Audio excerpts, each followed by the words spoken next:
Kamakailan ay naging controversial ang usapan ng pagpapababa ng minimum age of criminal responsibility sa ating bansa sa ilalim ng Juvenile Justice and Welfare Act of 2006.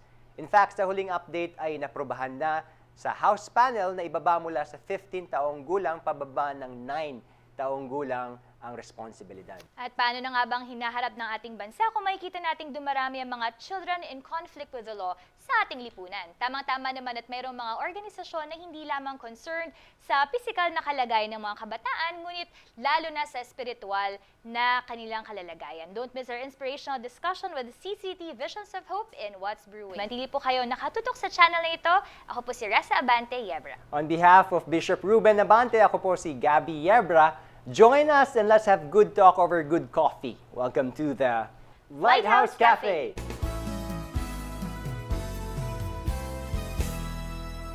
Kamakailan lamang ay pinag-usapan sa ating legislatura ang pagbaba ng pananagutan sa krimen ng mga bata. At ito ay pinagdidebatihan pa din sa ating mas mataas na Senado. Ano po?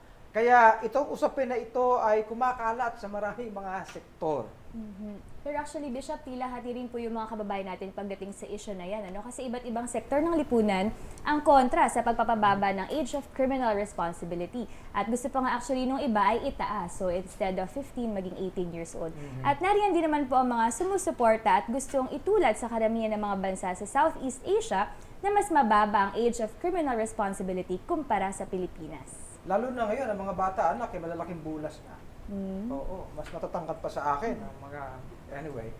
Ayon sa datos ng Philippine National Police, mula 2012 hanggang 2015 ay may naitalang 27,823 cases of children in conflict with the law.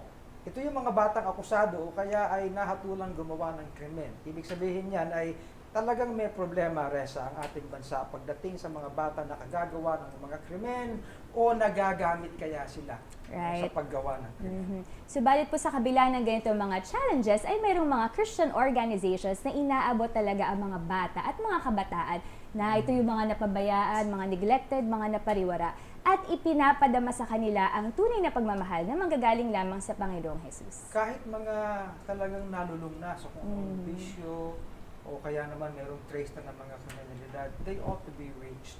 Tama naman yan. At isa riyan ang Visions of Hope Foundation ng Center for Community Transformation, otherwise known as CCT. Every child is a vision of hope. At para pag-usapan ng bagay na ito, kasama natin ngayon si Arlene at si Pastor Alex Sinio, ang Executive Director at Spiritual Director ng Visions of Hope Foundation, Inc. No? At, magandang araw sa inyo. Magandang araw po. At Alex. Magandang araw. Salamat po sa pag-imbita sa amin dito sa inyo, sa Lighthouse Cafe. Welcome sa Lighthouse Cafe. Salamat po. Nakapagkape na ba kayo? Oo. Well, alam mo, magandang pag-usapan natin ito. Kasi ito ay issue ng mga bata at kayo sa Visions of Hope ay talagang napaka-important sa mga bata. Pero tell us, ano ba talaga ang ginagawa ng Visions of Hope? So, bali po, ang Visions of Hope is the Children and Youth Ministry arm ng Center for Community Transformation or CCT. Kami po ay may 4 major programs. Una dito ang ating residential care, which ni-rescue namin mga street kids at binibigyan sila ng temporary shelter. Rescuing Yes. kids. Yes. Good. And then we provide a home care program for them. So, it's a residential. We have 2 homes in Laguna, one for the boys and one for the girls. In Laguna ito? Yes, sa Laguna po. Pero galing sa iba't ibang area yung mga bata na nare-rescue natin. Ito'y bahagi ng CCT. Yes po. Ito'y isa sa mga arms. Ministry arms. Yes, we are focused on the children and youth. Kasi ang CCT is like a group of ministry with different poverty sectors. So pagdating sa kabataan, sa amin po ang programang yun. You might want to tell us something, Alex, about CCT. Para Yes, at po. least maano natin muna yung paano nasa pwesto yung Visions of Hope. Ang pinaka ang passion po talaga ng CCT is national transformation, compassion for the Filipino, particularly for the Filipino poor. And holistic transformation po yung pinaka prayer and goal po namin. So whenever we come to a community, whenever we choose a sector, gusto po namin holistic yung approach in a sense na hindi lang po spiritual, kundi meron din po sa aspect ng financial po nila. And then of course, emotional and kagaya po ng nasabi po namin about sa family, we focus on the family itself and then also down to the children. That's why we have Visions of Hope po. Both CCT, Resa, and Visions of Hope ay na-feature na natin dati Yes. dito. I remember, Yes. na-interview din natin ang si Dr.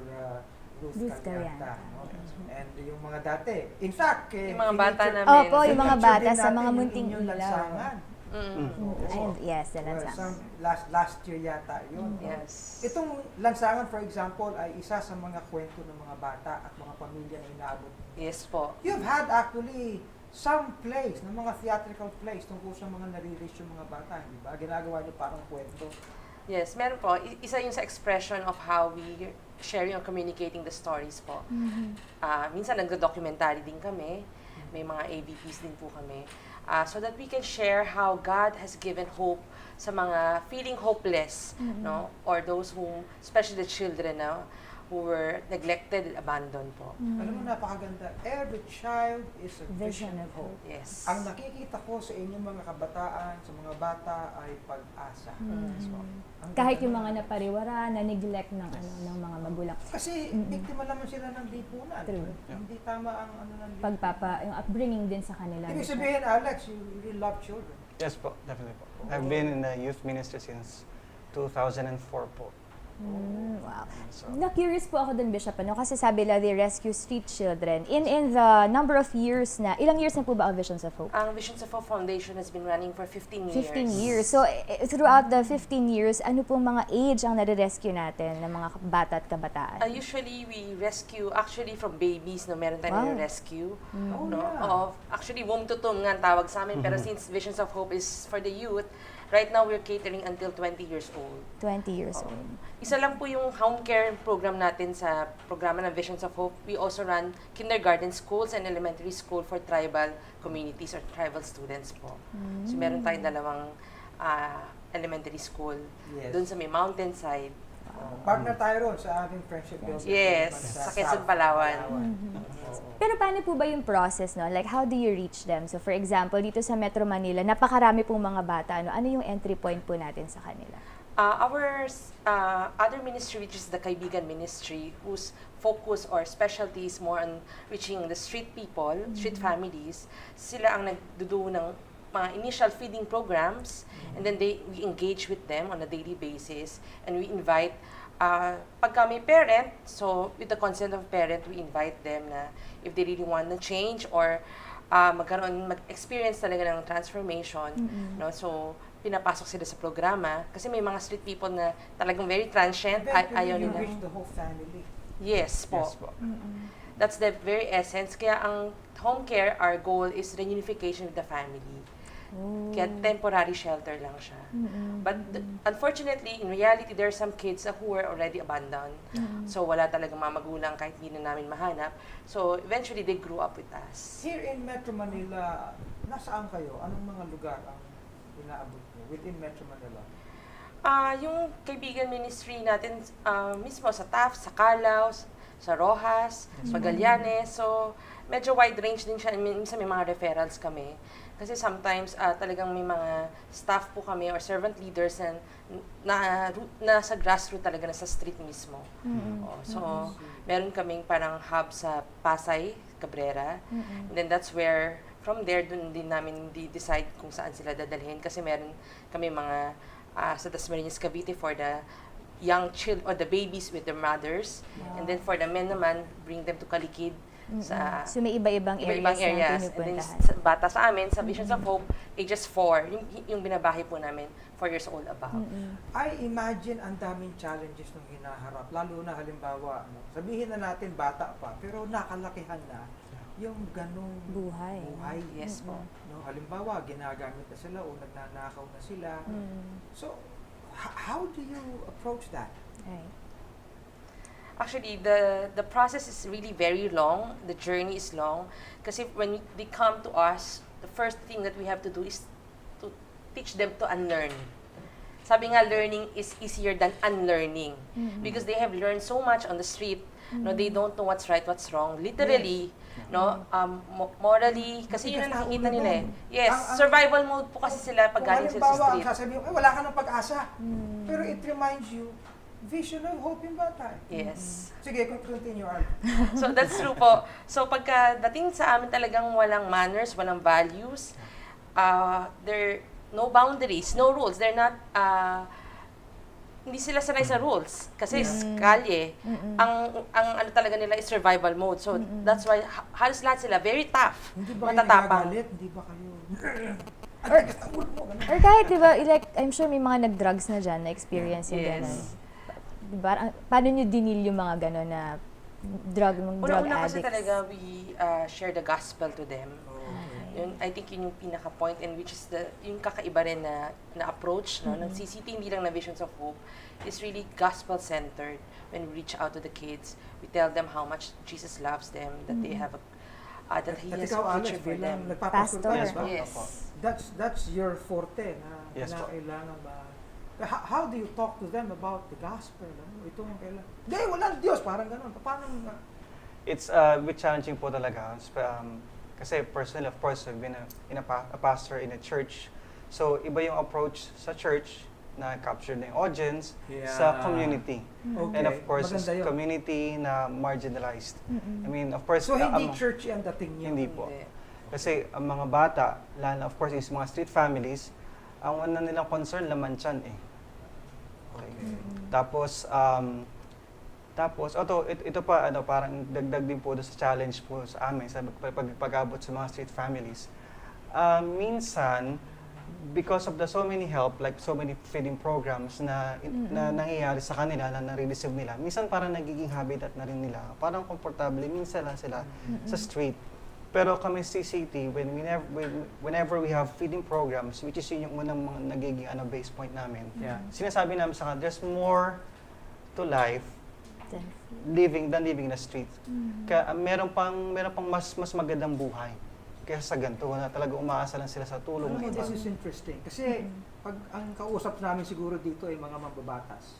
Ang sasabihin nila, kailangan makulong yung mga yan. Okay. Pero pag-uusapan natin dito, pag-asa, I mean, itong batang ito yung pag nakita mo yan, you're looking at a hope. Okay? So, paano? Ang pag-asa ba natin ilagay sa kulungan yung mga bata o hanapan talaga natin ng paraan para makaabot tayo sa kanila, sa kanilang isip at sa kanilang damdamin, sa kanilang puso? Definitely That's po hard to talaga, hindi yun ang placed for them. Because when you come to Pakiulit mo, Ale, understand, pakiulit. definitely, no, hindi kulungan ang place ng ating Sa mga mga bata. bata. Kasi especially the development years, no, ito yung time na they're still knowing themselves eh. Kaya nga po, we're reaching, we have 20 years old, 18 years old who are grade 3. Imagine mo, yung level ng cognitive level nila. Pero when they come to us, sabi nila, ate, kuya, gusto kong mag-aral. Tsaka kahit nasabihin mong correctional ang pasukan nila, hindi naman talaga correctional eh. Di ba? So, ibig sabihin, kung ako mambabatas, lalagyan ko ng halimbawa, meron correctional, pero kinakailangan merong institusyon na parang ginagawa ninyo. Hindi lang mababayaan doon yung mga bata at nakakulong sila, walang nangyayari.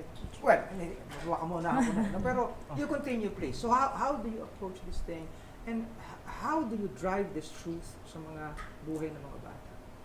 I think kagaya po yung lagi po namin tagline, every child, from the very first word itself, every individual. So, although we approach them in numbers, pero ang heart namin is we pray that every kid na uupo sa feeding program at kakausapin namin, yun ang ma-address namin. So we talk to them by the heart, we talk to them personally, ni-interview din namin. Nasa ganun makuha namin yung attention. Tsaka importante dito yung maramdaman nila yung concern talaga namin. Kasi sigurado po ako, ang daming mga NGOs, diba? Sabi niyo Yes, kanina, po. ang daming feeding program eh. Pero yung difference No, ng it's Vision not of just Hope, feeding.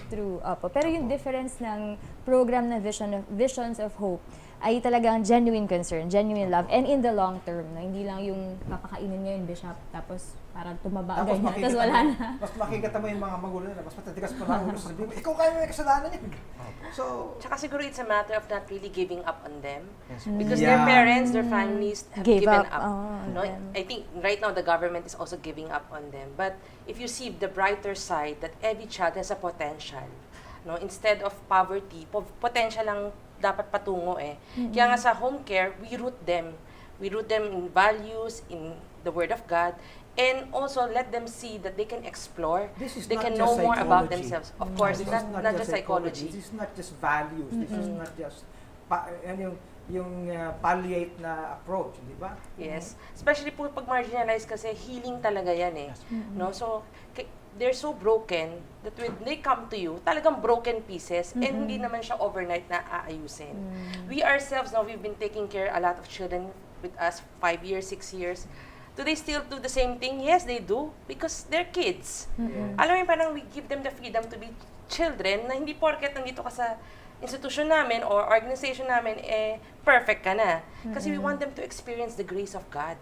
No? And also, na kahit na holistic yung approach natin is dignified. Alam mo yung bata ka eh. So, pwede kang magkamali. Pwede kang umiyak. Diba? Pwede kang mangarap. No? So, pwede kang maglaro. Diba? So, hindi siya yung talagang very strictly doing all of these things. Because naniniwala po kami sa potential ng bawat bata Speaking and of the changes that comes with it. Speaking of that, Ms. Arlene, I'm sure marami po mga success stories. Ano po yung isang magandang example na mula bata na street children na rescue nyo and then ngayon, ito na yung kinabukasan ng batang yun? Siguro, yung sa street kasi, it's very new. Nasa 6 years pa lang kami, 6 to 7 years yung home care program namin. Pero una-una doon ang nakita namin is from unschooled. Right now, nagtatap sila sa classroom nila. Yun yung a lot of people were amazed, no? How can these street children now excelling and even competing in sports, may achievement. Meron kaming isang bata ngayon who's a consistent honor, and then right now she's studying Laguna Science High School. No? So, ito yung mga hindi mo akalain na what if nag-iba yung track ng buhay I nila. actually saw a play na kanilang presentation ng batang naging engineer na. You know, I saw that play. Sa Thanksgiving. Napakaganda. Ito bang approach ninyo, na ituturo niyo ito sa mga churches, for example, para maging equipped din sila? You know, hindi lang, kasi syempre, you equip your own people sa CCT, sa Visions of Hope. But do you extend this, kahit by module lang, to churches who would want to know how your approaches would be? Yes, actually, we look at it in a kingdom mentality, no, na we help each other. That's why I'm also involved in different movements. Now, this is to share our best practices, not just with like-minded, but lalo na yung mga may heart na siguro hindi equipped. No, so we continually do the advocacy work also. We do trainings, no, when we are being invited. And even sa CCT, kasi malaki ho ang coverage ng CCT, hindi naman sa lahat ng centers ng CCT nandun na Visions of Hope eh. So we continually advocate and sometimes even to the grassroots level po. Alam mo, I would even propose it. Itong ating mga mambabatas, no, sa lower house, sa Senado, interviewin niyo yung CCT, interviewin niyo yung Visions of Hope para magkaroon kayo ng balancing approach na hindi lang solusyon yung kulungan para sa mga bata. You know, siguro, there are exceptions talaga na kailangan talaga ikulong. Pero hindi lahat yun ang solusyon. Because the more na mas dinadrive natin to the wall yung mga kabataan na dapat sana iba. Well, parang And nagpipis I think even yung mga programs, Bishop, ng gobyerno, kasi may mga rehabilitation programs din po eh. Pero yun nga, maganda na holistic din yung approach. And I think they can work with NGOs like CCT well, hindi lang sa yan. spiritual aspect. Isa pa, I would address yung mga communities, mga barangay natin, that they should be equipped. Right. Kasi, for example, drugs. No, kinuha mo, nilagay mo sa rehab. Ang talagang problema nun, paglabas sa rehab. Pagbalik nila sa kanilang mga communities, and then again, they will be exposed to the same friends they had, the same kind of attitude ng mga community. Again, they will go back sa kung saan sila nanggaling. You know? Kaya dapat talaga nagtutulong-tulungan lahat eh. Itong bagay ng At pagtingin natin na gawing pag-asa ang ating mga kabataan, mga bata, ay dapat tulong-tulong. Hindi lang mga isang, well, sorry for that, pero nagiging passionate lang ako sa bagay na ito. No? But, well, ano pang ginagawa ng Visions of Hope? Meron din po tayong community-based student centers. So, ito yung work out din namin, no, na we're starting even community-based fellowship, teens fellowship. Oo, so, student center, umuwi ang mga bata, pero somehow, we're giving them an option, no, instead na nasa kalye lang sila, no, or kung saan sila tatambay. So, what do you offer sa mga communities? Meron po tayong after-school program, so they go through a module, we call it purpose module. It's about knowing yourself, knowing who you are. So, after they go through that, the next step is we have a social enterprise program po. Oh, So, next is social problems. You expose them na look at your community. And then they started dreaming, what kind of community do you want? Yeah? Pero syempre, realistically, hindi lang basta dream. So, talagang iniikot po namin ang community with them. No? They interview the barangay, health workers, mga schools, no? Para na ma-expose yung mga bata. And then they started looking for social problem. Ano yung problema ng komunidad natin? Then from there, we teach them the idea of, syempre, poverty kasi mostly where we are, no? So they have to be productive. No? Do you That also look poverty is into a their mindset. natural abilities? Halimbawa, ano bang mga interest nila? At ihohon yun? or sports, for example, mga ganyan. Music. Yeah, we look into it. Pero sa ngayon, syempre, every child is unique ang gusto, no? So, usually, when we offer programs, sabay-sabay rin sila na, example, merong music, so kung sinong gustong music. But, honestly, I cannot say na individually natutok kami kasi sa isang center, we have 60 kids, 80 kids with 2 staff. How can you do that, no? For all. So, more on, we do generic, not really generic program, pero we run our modules. And then from there, we're able to identify sino yung mga batang may interest sa certain Hindi ba kayo napapagod? subject. Challenging po. Ikaw nga sumagot. Biglang ganun, iba yun. Ang daming mga bata, ganyan ang mga, hindi ba kayo napapagod? May level pa na po talaga yan eh. Commitment na kailangan po talaga. At saka, lalo na po sa home care, lalo po yung mga home parents po namin. But like, these are our staff na i-stay talaga sila doon. Live in. Live in talaga with the kids. Kasi they stand as a parent din. Yeah. Of course, they don't have parents there. So, sila po yung nag-aalaga. So, sila yung mas attached talaga sa mga bata. That's why, from time to time, we would have some, of course, trainings, reflections, retreats, sa mga staff natin for them to freshen up in terms of their emotions as well and physical para po din yon matulungan din po namin talaga sila. And to add to that, to the program that we have for our young people, across the board naman po siguro ang isa mga natatangi din po namin na approach dito ay yung pag-minister talaga doon sa bata, yung sa puso, yung mga inner healing sessions po namin that we really do counseling. Of course, ito yung siguro challenging sa part ng government side.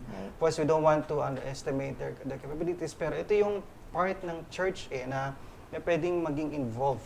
Kasi of course, when we say itong mga bahay pag-asang ito, actually, the reports would say wala pa talagang masyadong, konti pa lang ang talagang functional and fully supported 30. talaga. Parang 30. Hindi pa talaga sila ganun kaayos. Kaya nga we really say no to lowering the age. Kasi we are endangering younger kids na mapunta lang doon and parang detention. Hindi naman talaga ma-address. At ang mga bata doon pag talaga na-board na, tumatakas sila at hindi na rin talaga nare-rehabilitate. But for us in CCT, in Visions of Hope, ito yung namin talaga yung parang drive din namin, sa malaking drive po namin. We minister to them. Kasi sila yung kids from broken families, kids na mga abused.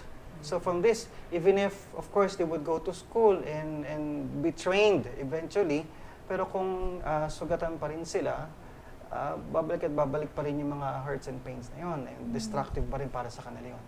So that's where the gospel and the power of transformation comes in. Ano naalala ko yung nag-uusap yung isang pulis tsaka si tatay ko nung araw. Alam mo po, Pastor, mas maganda pa rin yung approach ninyo. Kasi kami mga pulis, pwede lang namin arestuhin ang isang gumawa ng krimen kapag ginawa na yung krimen. Pero kayong mga pastor, sa inyong mga preaching sa pagtuturo, hindi pa nagagawa yung krimen, iniisip pa lang, na-arresto muna. O, diba? Prevention. Yes po. Yeah. So, yun yung konseptong yun. Kaya tama yung sinabi mo, Alex, it's really the gospel. It's the power of God to save a person from a life ng filth, a life na wala. Well, we commend you for that. Praise the Lord. Thank you. Praise God for what Praise you God. do sa Visions of Hope. I would na many more of our people would know what you do, lalo na ang ating mga mambabatas. Yes. Hindi madali na magpasa ka ng batas that would destroy lives of people. Dapat sana. Actually, matagal naman na yung batas natin. Sa amin lang, we are not really against the government. Yes. Kasi it should be hand in hand, Yeah, hindi helping, natin kaaway working gobyerno. together, partnership. But the thing is, since matagal na yung batas na yan, dapat hinahanda na yung infrastructure, yung programa, yung healing program. Kasi hindi yung huhuli tayo, pero saan mo naman sila dadalhin? Dadalhin. Tapos nilabel mo na sila, may stigma na sila. So they themselves, lalo na pagbata very strong kasi ang words, nilang words, Mas no? maigi pa siguro Yung labeling sa kanila. Kung ang gawing batas, bigyan ng incentive yung makakapag-create ng gano'ng mga programa. Diba? Siguro, Bishop, kailangan din i-address yung pamilya. Kasi doon nagsisimula di ba? I mean, Susunod na programa na, susunod na. yun doon nanggagaling yung Holistic problema ng practices. yung mga bata. Ay, ang bilis ng oras natin. So anyway, Oo nga. Arlene and Alex, thank you so much for Thank being you also for the with us. opportunity to po. share the work of Visions of Hope, the work of God through Visions of Hope. Yes. God bless you. You are commended for what you do. Praise the Lord. Salamat Anyway, po. ngayon naman, samahan natin si Gabi at Antoinette sa Espresso Cell.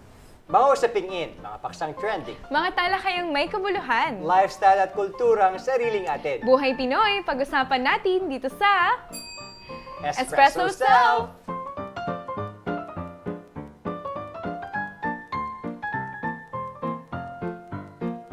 Of the 92 million population in our country, 1.4 million persons or about 1.6% ang mayroong disability batay ito sa 2010 census. Kapag sinabing PWD or persons with disability, ito ay tumutukoy sa mga taong may restriksyon o limitasyon sa kanilang mga pagkilos kumpara sa isang normal na taong walang disability. Pero marami pa rin mga PWDs ang productive na mga mamamayan sa ating bansa.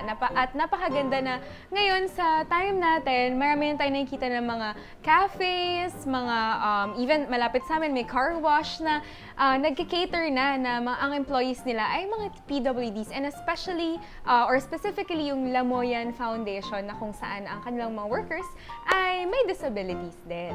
Totoo yan, Antoinette. Actually, ayon sa census data natin, nasa 121,000 ang bilang ng mga deaf sa ating bansa. Pero tama ka rin, Antoinette, na kahit sa anong sitwasyon ay maaari pa rin maging productive na mamamayan. Nakakatawa na mayroong mga taong kitang-kita ang dedikasyon sa ministry na ito para sa mga deaf. Kasama natin ngayon si Miss Joy Cuare, who has been involved in the deaf ministry for many years. Welcome to Lighthouse Cafe, Miss Joy. How are you? Hello Okay. po! Hi po. Hello. Hello. Thank you for inviting me here. Yes, and so syempre po, welcome to Lighthouse Cafe. And of course, for starters, pwede niyo po ba kaming bigyan ng introduction patungkol po sa inyo and maybe sa ministry din po ninyo? Yes, ako po si Joy Cuare. And I've been in the ministry for quite some time. Pero hindi ko masabi kung quite some time kasi the ministry started even before I was born. And yung parents ko, they're in this ministry, and actually nagkita sila through the ministry. So parang I can say na I was born in the ministry. So yan. Nakakatawa, no? Kasi your parents are both Ministers, missionaries to the deaf po, actually. Yung foundation is called Deaf Evangelistic Alliance Foundation, Incorporated School or Deaf Inc. School na deaf school siya sa Laguna where my parents are teaching. Ayun. So, growing up, you were already exposed dito Yes sa po. ministry na ito. Opo. Parang hindi na siya bago sa akin. Lumaki na ako with the deaf.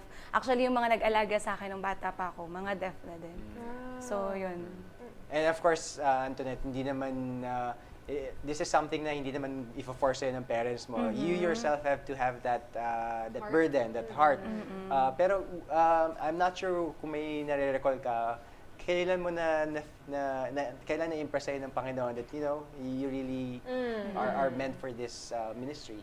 Ayun, so with the example of my parents, na dedication din nila sa pagtuturo sa mga deaf, and yun nga, sabi ko nga, parang mas marami pa silang time sa mga students nila, isa sa amin mismo mga anak nila. But then, I saw their passion and compassion for the deaf, and yung example nila sa pagmamahal nila kay Lord through ministering to the deaf. Ayun. And for the longest time, no, nakita ko kung paano sila dinas din ng Panginoon through this ministry. Yun, unang-una, nagkita sila through this ministry. So, pinagtawag po sila ni Lord. Ginamit ni Lord yung ministry na to for them to be together. And then, ayun, actually, this year, celebrate yung foundation ng 50th anniversary. Ng school? Yes, ng foundation. Wow. So, 50 years na siya. And since yung school is located sa Laguna, I've been living away from my family for 10 years na ngayon. Pero I'm involved in a local church sa Zion, Caloocan. And we started the ministry way back 2013, and we minister in a high school. Tapos, from then, nag-start na ulit mag-grow. And in my local church, doon nakapag-open ng deaf ministry. Wow. Ayun, nagpapatuloy naman. Amen. That's good. And of course, naging kasama during the Metro Manila celebration with Will Graham yung Zion, Yes. tama no, Zion Ministry.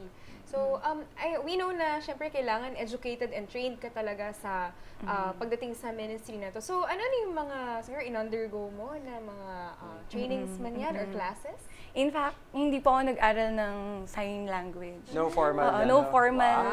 Kasi no talagang formal. yun na yung kinalakihan parang, mo, no?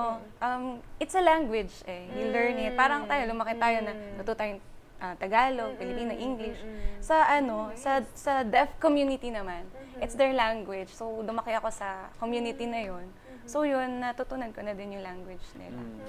And then, parang, hindi naman siya parang, kailangan mo siyang matutunan ng formally for you to be used by the Lord. Kasi if desire mo talaga makapag-minister, magamit ni Lord. And ang question kasi sa akin, although alam ko na yung language nila, ang tanong sa akin, am I willing to be used by God?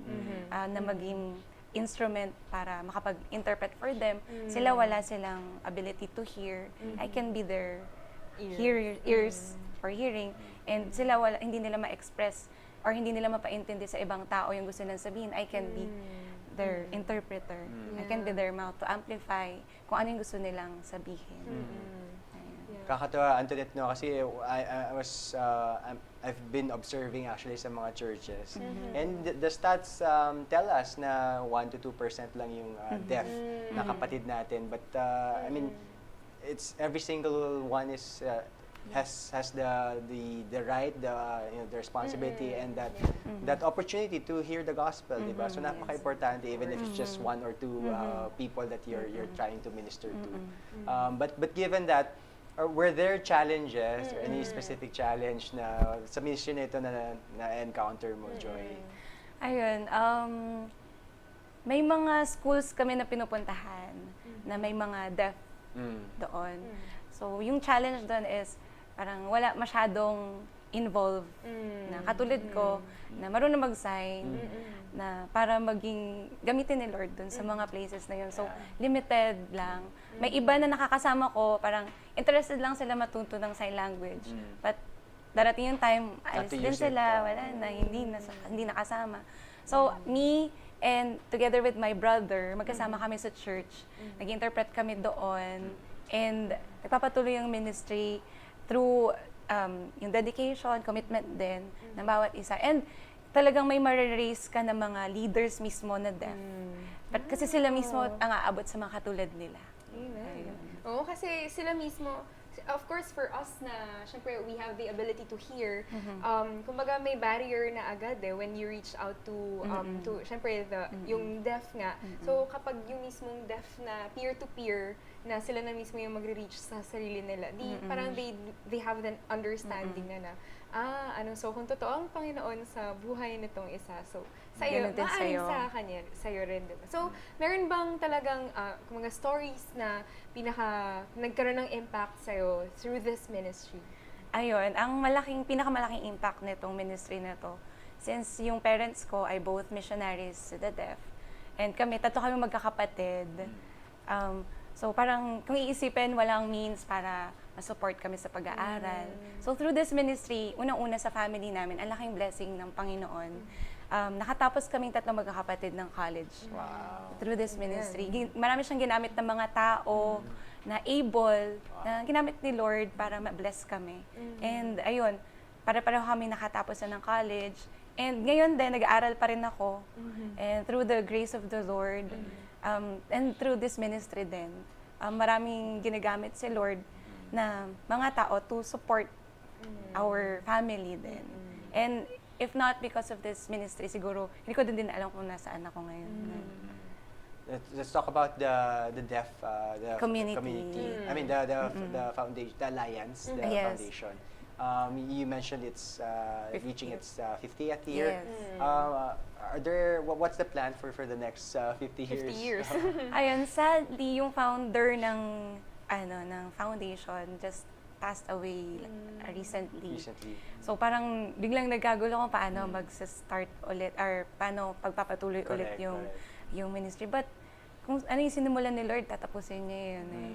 So, ang plan is ipagpatuloy pa rin yung ministry. Yung foundation na yun, marami ng pinadalang mga deaf pastors all over the country. And magpapatuloy pa rin yun, yung vision to preach the living word to the silent world. Wow. Yeah. Amen. And- So for someone na gustong mag-start Yes. ng ministry, ano yung mga parang mga first steps maybe na he or she can take? Ayun, una-una yun, maging exposed sa mga deaf. Learn the language, know their culture, and then yun, observe, and then pray for it. Kung ikaw talaga willing, nagsisimula naman lahat sa desire. And then let God nurture that desire in your heart. Na ikaw mismo, you decide, I want to be used by the Lord in this ministry. Ayun. I'm very blessed, Antoinette, just hearing the testimony of Joy. Kasi I'm reminded of yung sa Lighthouse din, si Miss Daisy. Daisy, oo. Really blessed na given na hindi naman siya talaga equipped before, I think she took up formal classes just to be better equipped. Yes. And ngayon nagagamit na siya more effectively. So, such a blessing even though the whole family. Oo, yung talaga yung pinag-enrich ng Panginoon pag yun nga, we are willing to Correct. to be used by Him. And naniniwala din po ako, the best ability is availability. Yeah. Ikaw mismo maging available ka to be used by the Lord. And yun, himi ka ng tulong kay Lord. Lord, paano ko man-nurture yung gift na to? And it's actually a skill. Yeah. Any because you're given into the work of the Lord, you have a ministry, but any favorite verse, and maybe we can translate it using sign language. Sige. Maybe you can teach kami ni Anthony. Yung in that day shall the deaf hear the words of the book. Wow, Sa Isaiah. talagang very appropriate. Actually, yun yung yun course. yung theme verse, actually yung verse ng school. In that day shall the deaf hear the words of the book. Isaiah That day 43. shall the deaf yes. hear the words of the book. So, in in that that day. day is this one. Yes, day. Parang yung sun. ganun. Okay. The yung- down. Day. Day. Shall the deaf. Shall the deaf? Ang deaf Deaf day is, ito. ito kasi deaf Ito, and mute tsaka yung. lips. And lips. Deaf. Deaf. Hear Hear Here. the words. the word. Teka lang. Okay. Mag-notes lang ako. words? The words The words of the book. of the book. Very, it's very simple. Anthony, nakapalo ka? Day. Shall Shall the they- deaf the So the deaf deaf hear hear hear The words. words Ito pala yung words. of the book. Of the book. Okay. Isaiah 43. 3. Yes. Kalimutan ko lang, verse 19 ata yun. Yan. Nice. Until pag-practice ka na. Oo, hindi kasi yun nga no, nag-start siya from sa testimony ng parents ni Joy. And then ngayon, 'di ba? Ang dami ng other parents and other families na nabe-bless of course dun sa sinimulan na testimony ng parents mo. Yeah, and speaking of testimony, it's a great testimony of your parents and the faithfulness of the Lord in your parents to be able to teach you and encourage you to be, to now take the lead eventually dito sa ministry nito. So thank you for coming. Thank you for Yes, joining Thank you din us. po. We hope to have you back here at Lighthouse Cafe. And more. Baka may more verses, 'di ba, to learn. Yep, thank you. You're welcome. Ayan, so thank you very much and actually yung hindi ko malilimutan dito sa nabanggit ni Joy ay and of course nabanggit mo rin na of course the deaf sila yung soul. Alam mo yun, wala namang pagkakaiba sa atin, di ba? But sometimes, naunahan tayo siguro ng stigma na kasi pag iba yung tao sa atin, parang nagkakaroon na tayo, aloof na agad tayo, or we let ourselves kick in, or our own, parang desires or comfort zone. Pero kapag talaga inisip natin na available at binigay ng Panginoon ang kanyang salita, ang kanyang anak sa lahat, no reservations, no selection, no whatsoever, ay yun din ang ministry na dapat natin ding gawin and we avail ourselves to that call din. So, thank you very much for your ministry. Thank you din po. That's right, Antoinette. And we have the capability to do so. So I'm reminded of the verse that says, the strong ought to bear the infirmities of the weak. And in fact, for more of this practical and very timely biblical principles, let's listen to Bishop Ruben in Hebrews.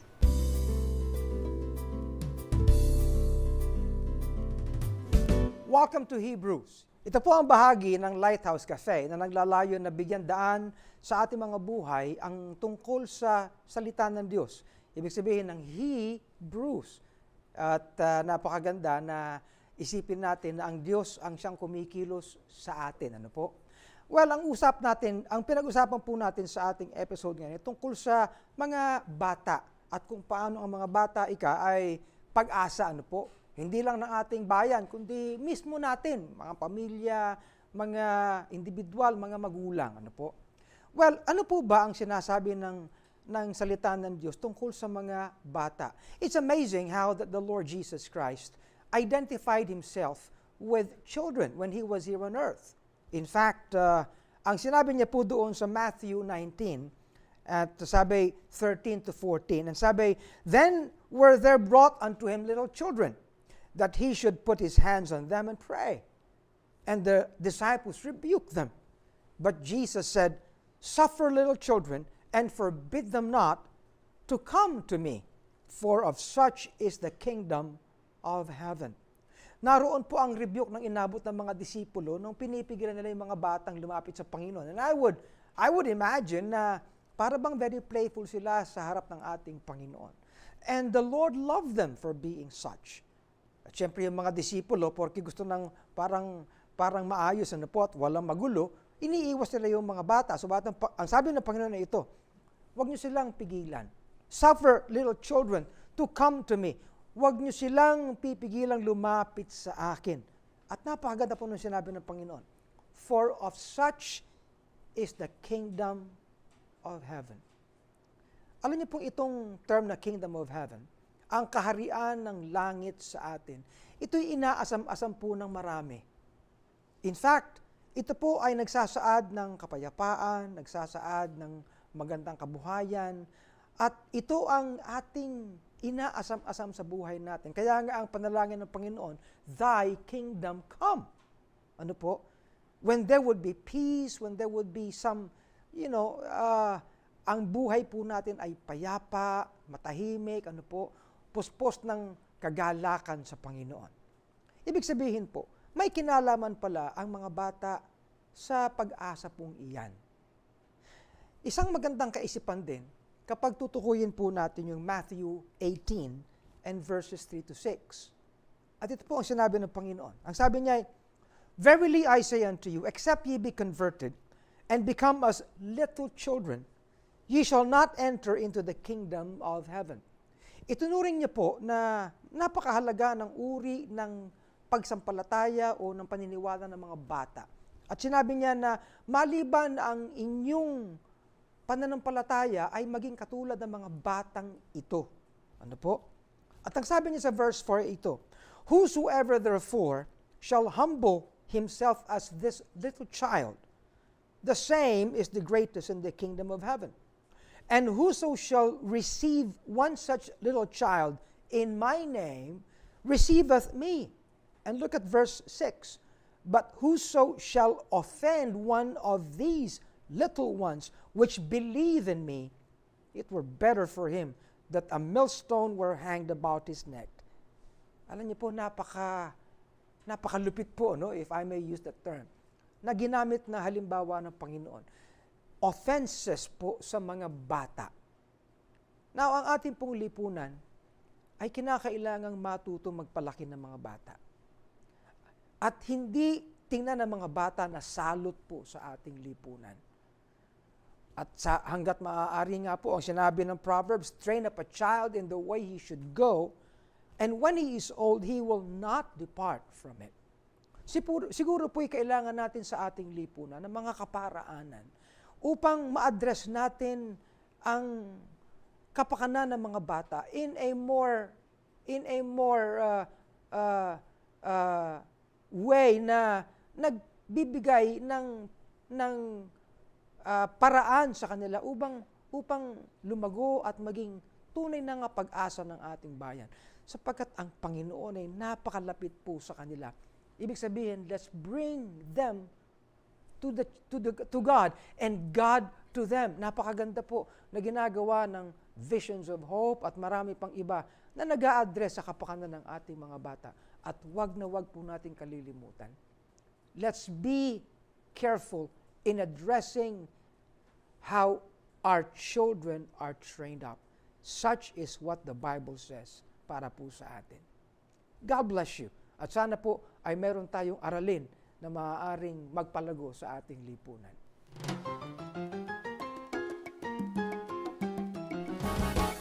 Kamakailan na isinabatas ni Pangulong Rodrigo Duterte ang Republic Act No. 11223 o Universal Healthcare Act. Layunin ng batas na ito na bigyan ng health insurance ang bawat Pilipino. Ibig sabihin, magkakaroon ng health access ang kahit sinong Pilipino sa malawak na uri ng health services and facilities. Kaliwat kanan ang tanggap na suporta ng batas na ito at maging ang World Health Organization ay pinuri ang ating bansa at sinabing tayo ay nasa tamang direksyon sa pagpapabuti ng kalusugan ng mga Pilipino. Hindi lang kasi curative o pagbibigay lunas ang sakop ng batas na ito, kundi pati preventive, promotive at rehabilitative types of medical services. Pero ano nga ba ang kinapapaloob ng batas na ito? At paano magbebenepisyo ang karaniwang one? Kasama natin ngayon si Ms. Jehan Angeles, Executive Director and Data Protection Officer ng Philippine Medical Association. Welcome to Health Talks, ma'am. Magandang araw po. Magandang araw sa inyong dalawa, Daisaline and Abel. Ako ay natutuwa nandito ako sa Lighthouse Cafe talk show nyo at isang pribilehiyo maging guest dito sa talk show na ito. Salamat po sa pagpapaunlak, ma'am, and welcome. Ma'am, in a nutshell lang po, no, gusto nating malaman, ano po ba itong Universal Healthcare Act? Just to give you a little historical background, ito ay nagsimula pa ng panahon ng ating dating Pangulong Noynoy Aquino from 2010 to 2016. Ito yung programang or yung ginawang bill na kalusugang pangkalahatan. No? So under Secretary Enrique Ona. And ito ay layunin din ng programang ito ay similar to what we have right now, the Universal Healthcare Act.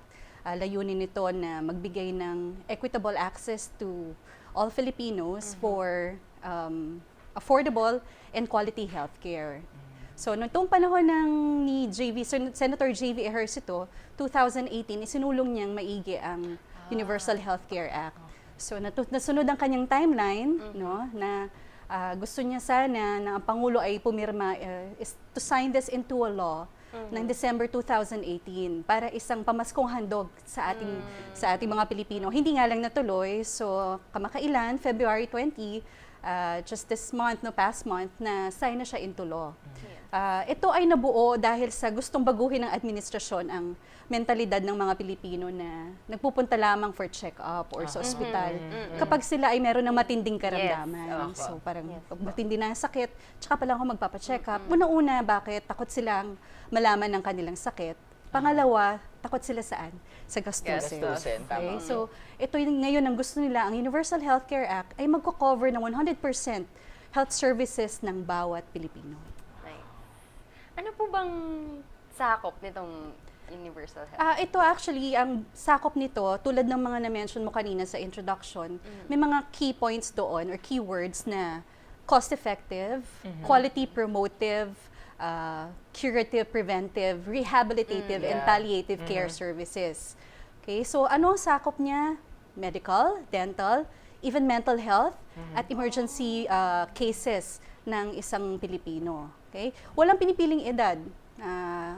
Mula bata, matanda, senior Pwede po. citizens, ay sakop ng universal healthcare regardless of your status, of your class in the society.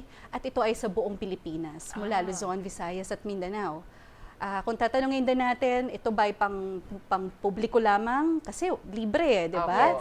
No, ng gobyerno. Pero hindi. Ang cover nito ay both the private and even the public or yung tinatawag natin ng mga government hospitals.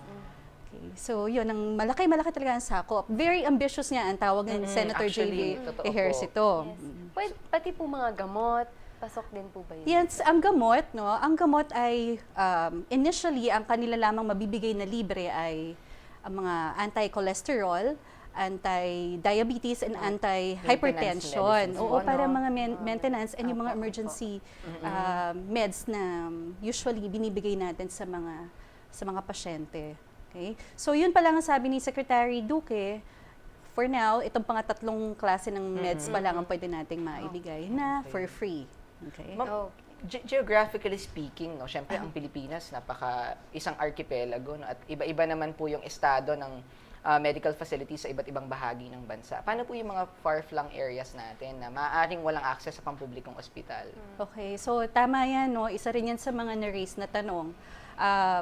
Kung malapit kami sa public, walang problema, di ba? Kaya kong ma-access yun. What if malayo ang public sa lugar namin or sa residential place namin at private lamang ang available doon? Pwede pa rin, papasok siya doon sa basic accommodation. Kasi ang batas natin ngayon, bawal ang tanggihan ang pasyente, lalo na on emergency cases. So tatanggapin pa rin siya for basic accommodation. Kasi meron naman tayong dalawang klase ng beneficiaries or contributors. Meron tayong tinatawag na direct at indirect contributors.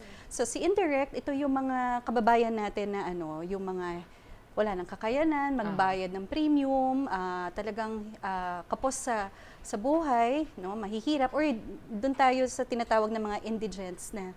So sila yung papasok dito. Sino magsasubsidize? Ang gobyerno natin.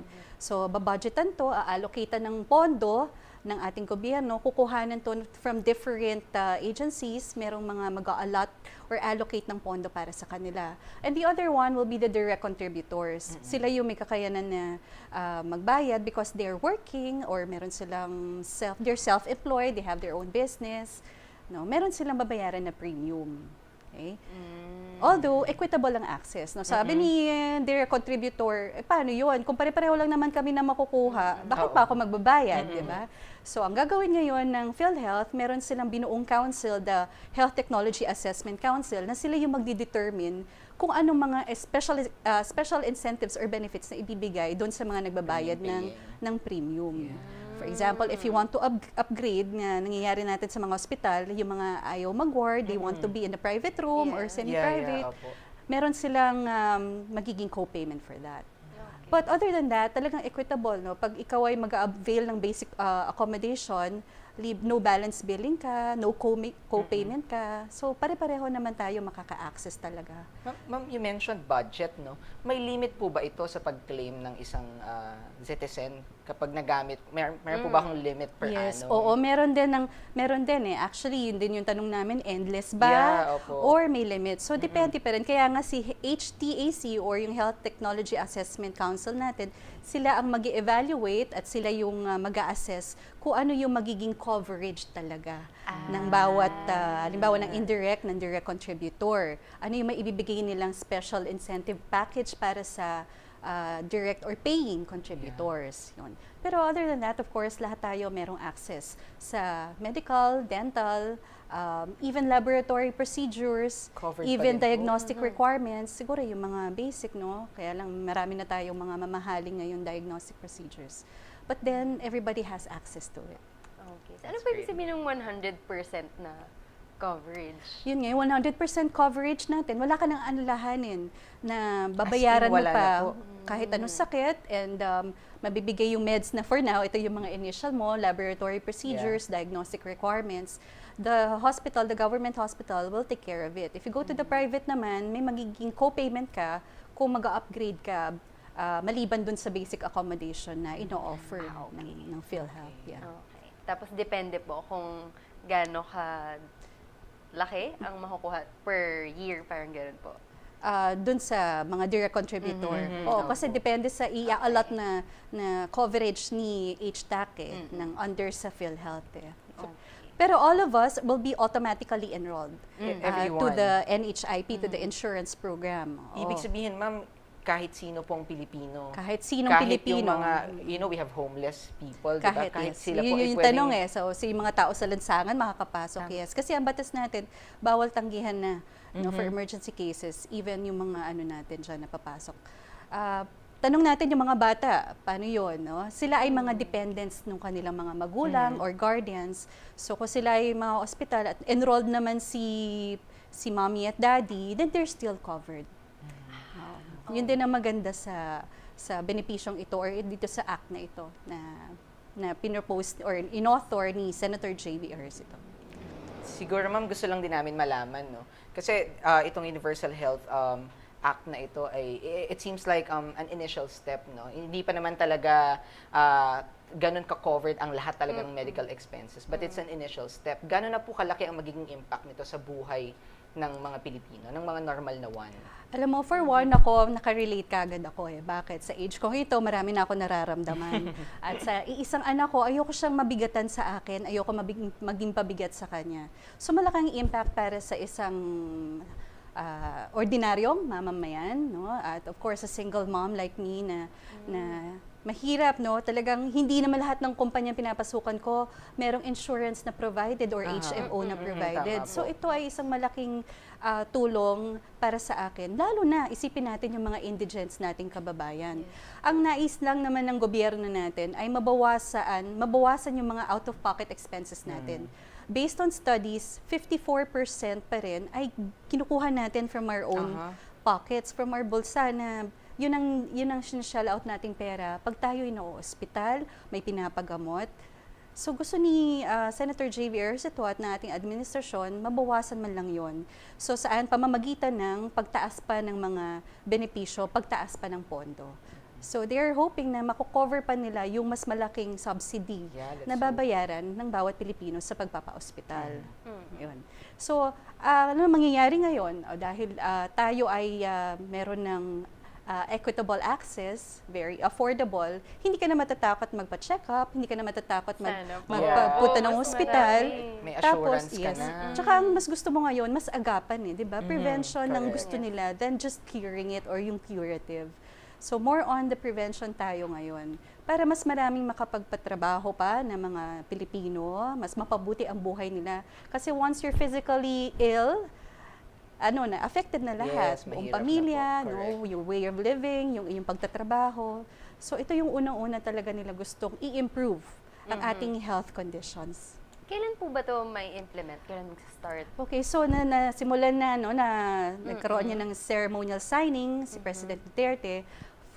Within the 180 days, they will be crafting the implementing rules and regulations at sineset na rin paunti-unti ng HTAC or Health Technology Assessment Council yung magiging policies nila kasi sila magiging in charge on the evaluation or system evaluation of yung pagbili ng mga gamot, pagsusupply ng mga vaccines, whatever sa mga even machines kasi kulang tayo, we have to increase bed capacity. So lahat na to have to be in place. And then after that 180 days, Sana hopefully masimulan na. But hindi pa rin daw yun talaga full Yeah, we implementation. still have a long way to go. It's a long way to go. We have to keep the ball rolling, Yeah. It's really a work in progress. Ang sabi nila ay it's a 5 to 10 year window ng full implementation. But at least we've started. Yes, oo. Kasi tulad nito, gradually, in 3 years time, meron na silang ganong transitory provisions. In 3 years time, masaset na ng PhilHealth with HMOs, makakapag-coordinate na sila on the co-payment scheme or system, mga ganong klaseng bagay. No, in 2 years time, meron ng outpatient benefits. So, hindi talaga sabay-sabay at once. Napakadami. Pero ang gusto ng administrasyon, once na matapos si IRR, makapag-avail na kahit papaano, no? Yung mga basic accommodation, yan. Well, dahil onti lang po ang oras natin, meron po ba kayong final, any tips or messages para po sa ating audience? Sige. Yeah. Napakaganda ng programa na ito. Actually, itong sinabatas ng ating administrasyon under President Duterte, ang Universal Healthcare Act, ay isang magkakaroon ng isang positibo at malaking impact para sa ating lahat, para sa ating mga Pilipino, para mapabuti natin ang unang-unang ating kalusugan, para tayo magkaroon ng magandang kinabukasan, hindi lang para sa mga anak natin, kundi para pa sa mga taong nangangailangan sa atin. Napakaganda po. At na-realize ko po sana nga, mabago nito yung isip ng mga tao na dapat Yung mentalidad laging na sinasabi, magpa-check up. oo. Yes. Mas nakakagastos kasi pag tatagalan pa yung Totoo yun. Napakaganda ng Universal Healthcare Act dahil isa itong significant step. No? We know that it's a journey of 1,000 miles, no? But this is a significant first step. Binibigyan ng kasiguraduhan ang ating mga kababayan. At ngayon po na alam na natin ang kinababaloob ng bagong batas na ito at ang mga serbisyo at pribilehiyo na maaaring i-enjoy ng normal na one dahil dito. Samahan nyo kami sa susunod na episode. Dito lamang sa Health Talks!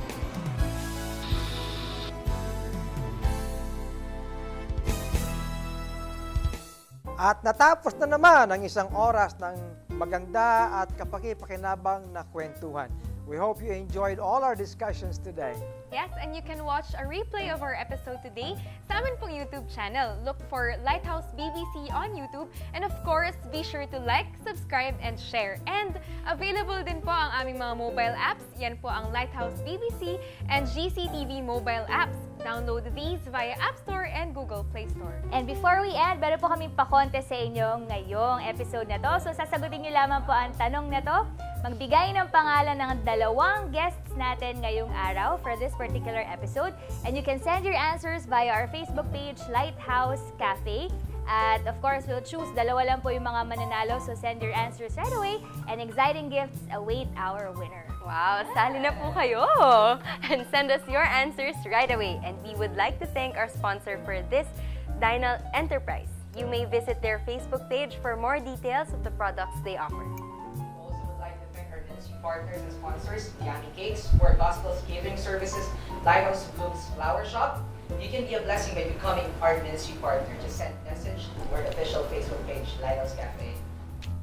Yes, Abel, at pwede rin silang magpadala ng mga komento sa atin, sa ating pong Lighthouse Cafe Facebook page, or write us an email at goodtalks@lighthousecafetv.com. So catch another episode next week only here at Lighthouse Cafe. Where good talks happen.